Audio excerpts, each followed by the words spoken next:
ಮೊದಲನೇ ತಾರೀಕು ಉದ್ಘಾಟನೆ ಮಾಡಿ 13ನೇ 14ನೇ ತಾರೀಕು ತನಕ ಒಂದು ಕೆಲವು ಫಂಕ್ಷನ್ಗಳನ್ನು ಮಾಡಿ ಅಂತ ಹೇಳಿದ್ರು. ಇನ್ನೊಂದು ಫಂಕ್ಷನ್ ಇವತ್ತು ಉದ್ಘಾಟನೆ, ಮಕ್ಕಳಿಂದ ಕಾರ್ಯಕ್ರಮ, 3ನೇ ತಾರೀಕು ಒಂದು 4ನೇ ತಾರೀಕು ಈ ಥರ ನಮಗೆ ಫಂಕ್ಷನ್ಗಳನ್ನು ಶಾಲೆಯಲ್ಲಿ ಅಂಗಡಿ ನಮ್ಮ ಜೀವನ ಚರಿತ್ರೆ ಇದನ್ನೆಲ್ಲ ನಾವು ವಿಡಿಯೋ ಮಾಡಿ ಓದಿಸ್ತೀವಿ ಅಂತ ಹೇಳಿದ್ರು. ಯಾಕೆ ಈ ವಿಚಾರವನ್ನ ನಮ್ಮ ಸರ್ಕಾರ ಇಷ್ಟು ಗಂಭೀರವಾಗಿ ಪರಿಗಣಿಸಿದೆ? 1875 ಇಸ್ವಿಯಲ್ಲಿ ನವೆಂಬರ್ 1ನೇ ತಾರೀಕು ನಮ್ಮ ಭಗವಾನ್ ಕೃಷ್ಣಮೂರ್ತಿಯವರು ಜನ್ಮ ಮಾಡಿದ್ರು. ಆ ಉದ್ದೇಶದಿಂದ ಈ ಜಯಂತಿಯನ್ನ ಬುಡಕಟ್ಟು ಜನಾಂಗದವರ ಹೋರಾಟಗಾರ ಅಂತ ಹೇಳಿ ಇವತ್ತು ನಮಗೆ ಆ ಜನ್ಮದಿನ ದಿವಸವನ್ನು ಆಚರಣೆ ಮಾಡ್ತೀವಿ. ನಾವು ಶಾಲೆಯಲ್ಲಿ 1ನೇ ತಾರೀಕಿನಿಂದ 3ನೇ ತಾರೀಕು ತನಕ ಎಲ್ಲ ಕಾರ್ಯಕ್ರಮಗಳನ್ನು ಮಾಡಬೇಕು ಅಂತ ಹೇಳಿ ಆ ಉದ್ಘಾಟನೆ ಮಾಡಿಸಿ ನೀವು ಮಾಡಬೇಕು ಅಂತ ಹೇಳಿ ಇಲಾಖೆಯಿಂದ ಸುತ್ತುವರಿಯಿಂದ ಇವತ್ತು ನಾವು ಈ ಕಾರ್ಯಕ್ರಮ ಉದ್ಘಾಟನೆ ಮಾಡಿ ಅದರ ಸಲುವಾಗಿ ಮಾತನಾಡ್ತೀವಿ.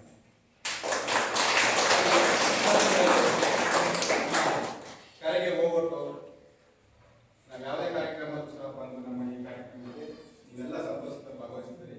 ಅದರಿಂದ ಈ ಸಂದರ್ಭದಲ್ಲಿ ನಮ್ಮ ತಾಲೂಕು ಸೂರ್ಯ ಅಭಿವೃದ್ಧಿ ಸಂಘದ ಉಪಾಧ್ಯಕ್ಷರಾದ ಶ್ರೀ ಮಹಾನೋತ್ಸವ ರಾಜೇಂದ್ರ ಅವರಿಗೆ ತುಂಬ ಹೃದಯ ಸ್ವಾಗತವನ್ನು ಕೊಡ್ತೀವಿ.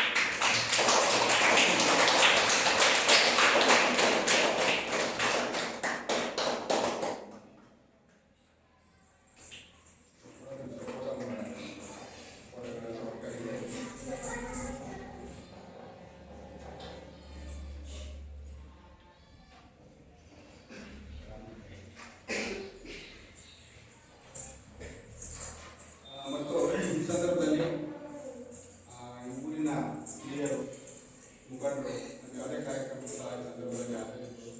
ಕಾರ್ಯಕ್ರಮಕ್ಕೆ ತುಂಬ ಸಂತೋಷವನ್ನು ಪಾಲ್ಗೊಳ್ಳುತ್ತದೆ. ಈ ಸಂದರ್ಭದಲ್ಲಿ ಆಚರಿಸತಕ್ಕಂಥ ಗೋಪಾಲರು ತುಂಬ ಹೃದಯದ ಸ್ವಾಗತವನ್ನು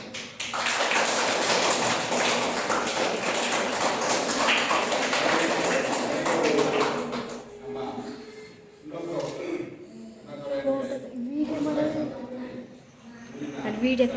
ಕಾರ್ಯಕ್ರಮಗಳಲ್ಲಿ ದೇವರ ಕಾರ್ಯಕ್ರಮದಲ್ಲಿ ಒಂದು ನಿಮಿಷ ಕಾರ್ಯಕ್ರಮವನ್ನು ನಡೆಸಿಕೊಡ್ತಾರೆ.